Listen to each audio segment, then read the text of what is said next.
ini kenapa kok dulu memutuskan pakai kincir? Nah, Ya pertama ini saya melihat punyaan teman saya, ya kan. Saya bandingkan pakai kincir sama tidak, kan gitu. Saya coba belajar pakai kincir itu punya teman saya kok, maksudnya keuntungannya kok signifikan, kan gitu. Terus saya cobalah pertama kincir satu tak coba, hasilnya memuaskan, beli kincir lagi terus. Tuman ya. Aman lah, sampai ada 5 kayak salah. Sudah ada 5 kincir. Oh gitu. Itu kalau perbedaan pakai kincir dan tidak pakai kincir apa, Mas? Kalau pakai kincir yang jelas kita bisa tebar padat. Tebar padat yang jelas misalkan seandainya kondisi kolam seperti ini, kalau tidak pakai kincir mungkin kita berani tebar bibit itu hanya paling 1 kuintal benih. Tapi kalau pakai kincir kita maksimal sekali bisa tebar benih 2,5 kuintal. Itu kalau kita mau dimaksimalkan kalau pakai kincir itu. Jadi perbedaannya pakai kincir atau tidak ya kita yang pertama bisa tebar padat. Yang kedua ikan itu kalau ada kincir itu dia rajin makan. Jadi seakan-akan dia tuh lapar terus.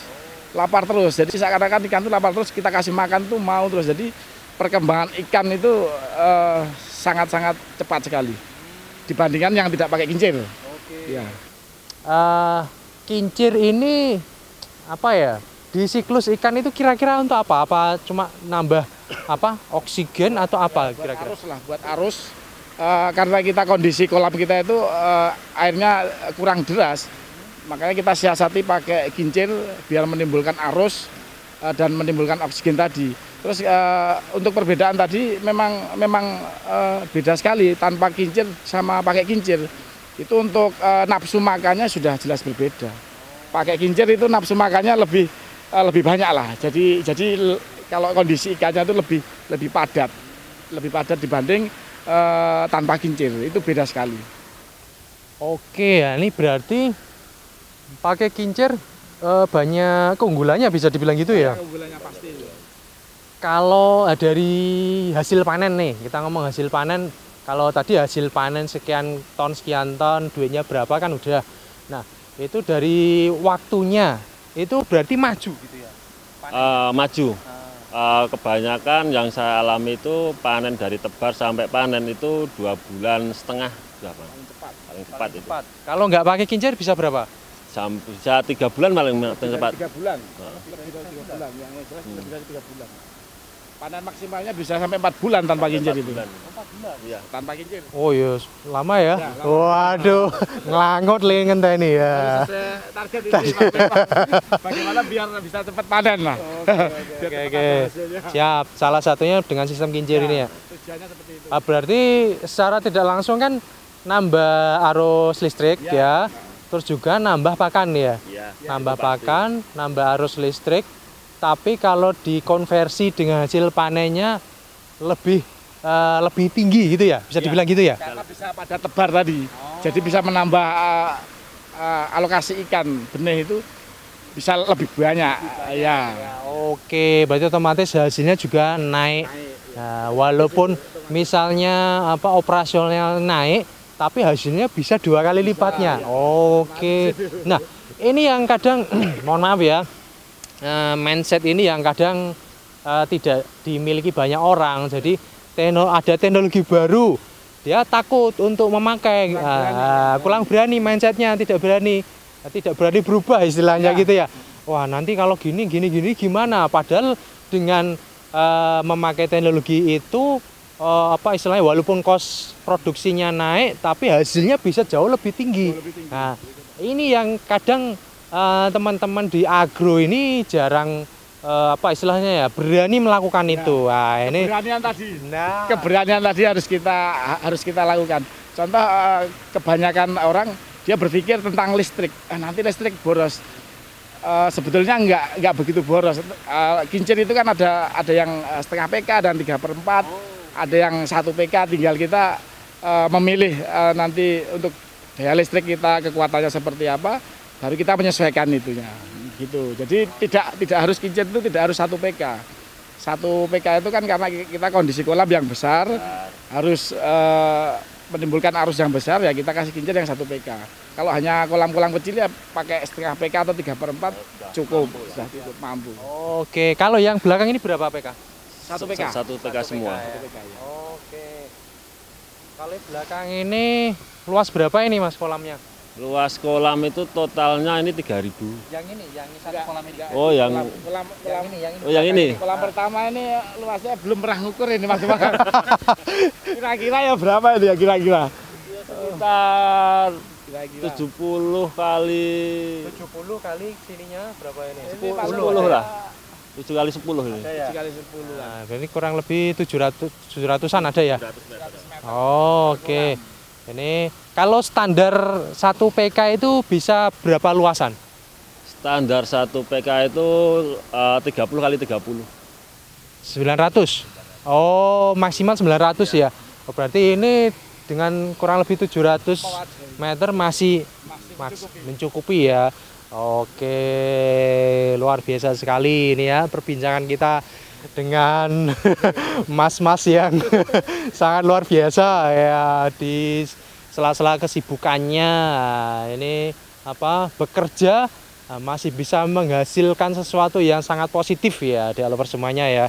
Oke, Mas Wahyu dan Mas Ambar, ini selama pengalaman memakai sistem kincir kira-kira ada, tadi kan udah cerita kelebihannya ya, kira-kira ada kekurangannya nggak biar developers tahu ini? Kalau kekurangan itu enggak ada sih masalah kincir itu. Cuma kendala itu kalau listrik mati. Arus listrik mati itu bergantung sama listrik kita. Ya memang kita harus minimal punya genset. Genset itu untuk antisipasi apabila umur ikan kita itu sudah pada waktu mau panen, kincir kita itu tidak boleh mati. Tidak boleh mati. Pada umur mau panen, kincir harus hidup terus. Ya antisipasi nanti arus listrik itu mati dari pusat, ya kita mensiasatinya pakai genset.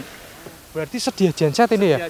Wah itu Pernah pengalaman atau mau panen listrik mati dari pusat.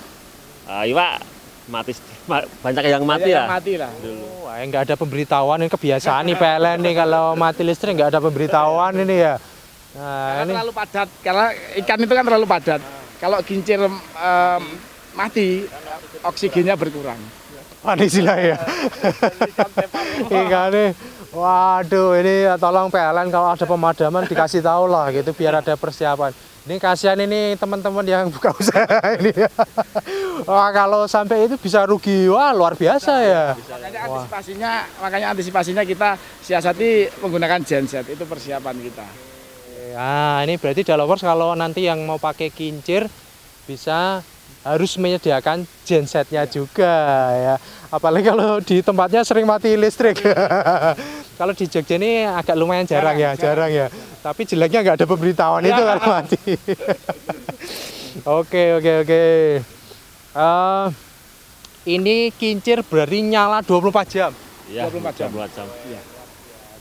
Ini kalau boleh tahu nih kira-kira hitungan 1 kincir atau ini ada berapa kincir itu habisnya bisa berapa ini listriknya? Kalau satu kincir paling kisaran 1 bulannya 800.000 lah. 1 bulan 1 kincir kisaran 800.000. 1 PK untuk ukuran 1 PK. 1 PK 800.000 per bulan. Nah, ya tinggal dikalikan lah ya. Kalau 10 kincir ya bisa 8 juta. 8 juta per bulan. Nah, kalau 10 kincir. Kalau 20 kincir berarti tinggal dikalikan 16 juta. Ya, oke. Walaupun kos operasional kincirnya tinggi, ada kenaikan, tapi sepadan dengan hasil ya. Oke, luar biasa ini developers ya. Nah, nyambung ini masih kincir. Kalau listriknya ini karena kincirnya banyak ini apa istilahnya meteran atau apa itu ya? Ya. Itu pakai ya berapa watt itu? 2200. 2200 itu nanti paling untuk 2 kincir. 2200 cuma dua kincir. Ya. Lah, ini ada 3 ini. Ya, yang satu kita kasih yang 900 watt. Oh, berarti Kita ada sendirikan aliran listriknya. gitu. Ada 2 meteran gitu ya. Oh, bisa disiasati begitu ya. Ya. Oh, oke. Ya, berarti lumayan gede ya kincir ini ya. Ya. Apalagi 24 jam. Betul. Wah, luar biasa. Ini kincir ini udah umurnya berapa ini, Mas? Ini Kalau yang ini Baru baru, ini. Kalau yang ini baru. Kalau yang paling belakang itu yang udah lama yang paling belakang.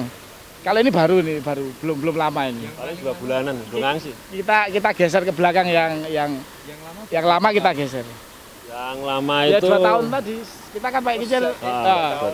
Kita pakai kincir kan 2 tahun terakhir. Itu enggak ada apa rusak-rusak kendala itu ada nggak? Kita ganti apa itu? ganti oli sama ganti Oli gardan kita harus tambah, sering Laker. kita cek itu. Berarti harus pakai oli gardan. itu kalau ganti misalnya kincirnya mogok nih. Itu dikasih kincir pengganti atau gimana? Enggak, biasanya kerusakan kincir itu ada di kapasitor. Kita ganti kapasitor saja, udah nyala biasanya. Oh, berarti nggak lama ya penggantiannya ya. Oh, oke. Waktu yang sampai berjam-jam lah. Berarti untuk ikan masih aman ya. Oke, luar biasa ini ya. Nah, pakai sistem kincir ini bisa 2 kali lipat tadi ya. Nah, bisa 2 kali lipat ya untuk developers. Nah, tadi untuk sistem kincir dalam satu tebar itu nanti panennya bisa berapa? Coba dihitungkan lagi, Mas. Maksudnya Misalnya tebar 1 kintal. ah, Kalau pakai sistem kincir itu bisa berapa hasilnya? kalau pakai sistem kincir itu minimal lah, minimal dipaitkan itu bisa 1,5 ton. 1,5 ton. Ya, kadang Itu paling kecil. itu. Itu. Dengan catatan ikan tidak ada yang mati. Ada yang Dalam arti mati. tidak banyak yang mati. Kalau yang mati pasti ada. Pasti ada. Kalau terhitung bagus itu kematian berapa persen? Itu 10% lah. Maksimal 10%. Nah, itu panennya bisa bagus ya. Oke. Nah, berarti ini saya coba garis bawahi lagi, saya ulangi lagi. Dengan sistem kincir ini tadi pernah dapat hasil berapa ton total? 30 ya. 30. 30 ton ya. 30 ton dikalikan dengan ikan nila merah di Jogja paling murah 22.000 di tingkat petani ya. Nah, itu bisa dihitung sendiri hasilnya berapa. Jadi dengan sistem kincir ini sangat luar biasa ya. Nah, untuk developer semuanya. Nah, siapa tahu tidak hanya di Sleman ya, mungkin di luar Jawa. Nah, di luar Jawa atau di mana bisa pakai sistem kincir ini karena hasilnya terbukti luar biasa dari pengalaman Mas Wahyu dan Mas Ambar ini. Nah, ini kira-kira sudah punya kolam 1,6 hektar. Ya. Kedepannya ini, sorry, ini ada nama farmnya nggak? Ini apa ini nama farmnya ini? Bhinneka Farm. Bhinneka Farm. Wah, ini nasionalis banget ini ya. Bhinneka Farm. Wah, luar biasa. Sesuai profesi. Waduh, siap ya. Bhinneka Farm ini alamannya di mana? Kalau misalnya ada teman-teman yang mau main ke sini boleh nggak? Oh, Boleh. silakan. Kita persilahkan. Oke, alamatnya di mana bisa dijelaskan? Kalau ini Sindadi, weh. ada dua lokasi. Yang satu lokasi kan ada di Trianggo. Cuma kalau yang di sini kan ada di alamat di Sinduadi lah, Sinduadi Melati Sleman. Ya di Sinduadi. Nah, ini dari apa itu?